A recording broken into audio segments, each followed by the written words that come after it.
Hi, my friends.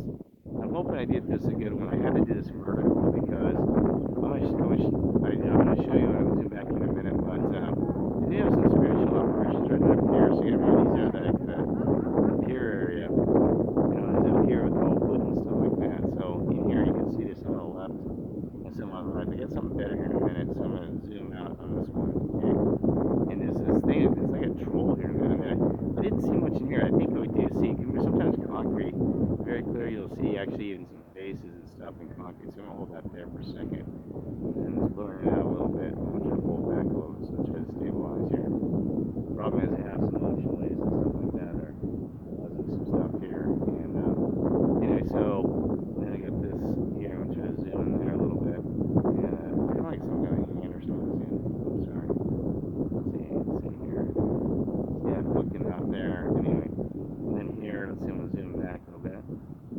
Yeah, see, you can see like this. I don't even see what I'm talking about. You see that I'm like two eyes, and it keeps fading now. But what I'm gonna show you in between here, Sam, I'm gonna have to move almost a second. Between this thing is like this troll that you do. Look at this. That's what I really saw first from it. I'm just coming back underneath here. Is this like, my gosh, there's a troll up here versus versus is it the face line? I don't know, but anyway, we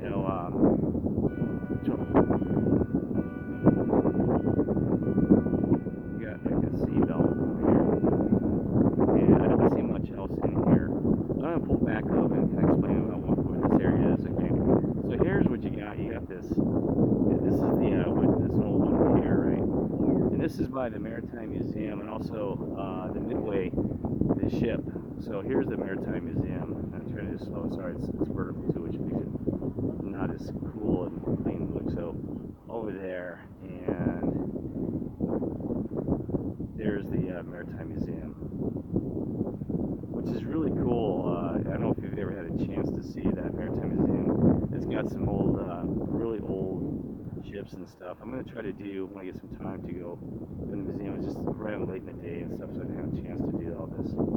But anyway, so there's the Maritime Museum, and actually, one of the submarines is decayed so much. I mean, I remember I saw this thing like 10 years ago. It's down like that. Look at that. They're gonna have to say they're gonna move it soon, like in probably a month or two. So I said, oh, geez, they said they had recent storm damage and stuff like that, but it's falling apart. I mean, but oh, and that's something I was gonna mention real quick is that there is some old maritime stuff about Christianity. It was even written a long time ago. Because you remember it's called christening a ship or christen the ship. That's what I used to do. Take a bottle and smash it. And usually have a lady do this where they christen the ship. And I can't remember the details, so if anybody has that, look it up or try to find some information about that. About it has a Christianity about the old oceans. Way back even. They say Christian the ship. It's actually it means Christianity, like bless the ship and these things like that. And I don't know what the history of that is too. And also they tend to do that with having a lady slap the bottle, but sometimes they did, and then they change it, would have ropes now slap it. But anyway, there's a lot of history and tradition that we lost about what christening a ship is. Now, so I asked this guy, I said, what about when the ship is going away? And he said, well, they just decommission it. He said there really is no dechristening, or I guess you would never dechristen something, but decommissioned, right? But he said it's usually on military crafts. They said they probably won't do that because it's actually a Russian submarine, number one.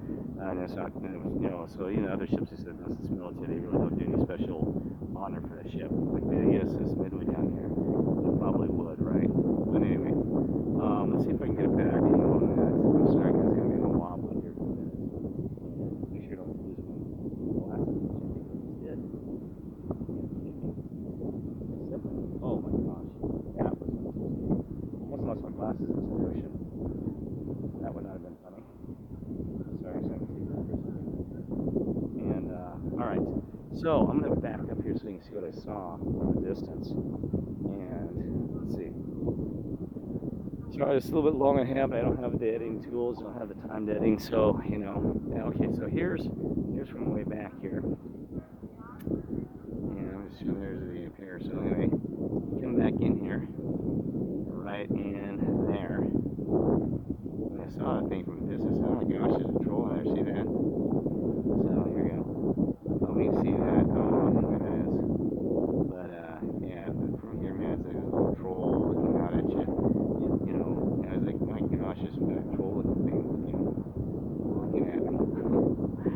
right? No. So remember, like the old fairy tale. You got to pay a toll here or to get across the pier here. And what's interesting about that, there's a lot of things that are written in our nursery rhymes that our ancestors and God and angels trying to tell us. So it's not just the modern music, you know what I mean?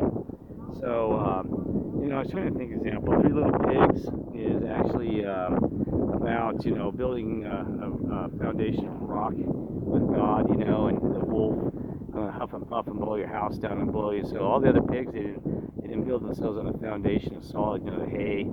Hay was just straw. He wasn't strong enough, and he just didn't stick with God and God's word and foundation, a strong house, and family and friends. So it's boom, right? And but then the one at the end, huff and puff and blow your house down. He came to them with all the two little pigs, and they couldn't do a thing to it, and could not blow the house down, right? And so there's also things like London Bridge is falling down is about the Queen of England, that she's going to be in a nightmare with God. And, they said it was historical, but I think that implies today Great Britain's coming down. London Bridge is falling down, my fair lady. Well, I'll be here. Maybe my gosh, folks, I apologize. I did not realize my headset was not in. So I'm hoping you can hear me. Probably like, oh my gosh, the distance. So I'm going to repeat that real quick. Three Little Pigs. You build build yourself with spiritual child with God, and good. One that built with rock foundation. That pig survived the wolf. Huff and puff blow your house down. That's like Satan, the beast system. And he was strong. No one's building straw. They're weak, and we're strong. And that's why we Christians today are weak people spiritually. You got to be strong. And then I said, London Bridge is falling down. London Bridge is falling down, my faith. Actually, they said that was written back in the day, but I think it actually applies today. Great Britain's coming down. God's going to take it down. And because you look at, it's the way that the Britain has played their power. Even Trump said, let's make America great again. And people always meant they meant Great Britain or great to the ones that are against us and everything like that. So anyway, I'm hoping they heard some of those things I said, but if not, just say, well, Kirk, you're babbling it anyway. Anyway, all right. So so nursery rhymes have a lot of history. Study those. Even Alice in Wonderland has keys. So you got to remember, it's just not the modern music that we've seen change through Mandela effect. And even in modern communication, but some of that stuff has been written in history a long, long time ago. I've seen two little ducks floating out there. There's a duck floating there. Is that a duck or just a log? Yeah, it's a duck floating near a log. But anyway, so the thing is, like, even Hansel and Gretel, probably a lot of those nursery rhymes are a lot of ways to disclose our reality and truth. You know what I mean? And so we got to pay attention to those. And like the Wizard of Oz had Mandela effects around it, and even that's it's telling you information. It's giving you information about. They said it was about Wizard of Oz about the political system, the man behind the beast system. It's the machine behind us, the man behind the curtain, and that's kind of like you could say Satan is the system, or even these politicians are this man behind the curtain. Once you pull the veil back and see them that they're just nothing but weak and they're powerless and have no power over you, right? And they're all fake. We know this world's fake and the politicians are fake. So Wizard of Oz even has a description about that, about how everything's fake. And right now, like in Seven Dwarfs, I don't know, I can't think about that one, but we have Mandela effects around the Seven Dwarfs. Hi ho, I ho, off to work we go. Off to work from home we go, or something where it's changed to. It used to be hi ho, off to work we go. Now it's hi ho, from work to home we go, or something. Some reverse. I can't remember exact things on the Mandela effect, but so those are communications like Blemson trying to tell us things, but don't go overly embedded into the Mandela effect. That's a part of the Great Deception, Great Awakening from God. But we already been through that. Okay. All right. God bless y'all, and love y'all, and having a blessed day wherever you're at. Take care.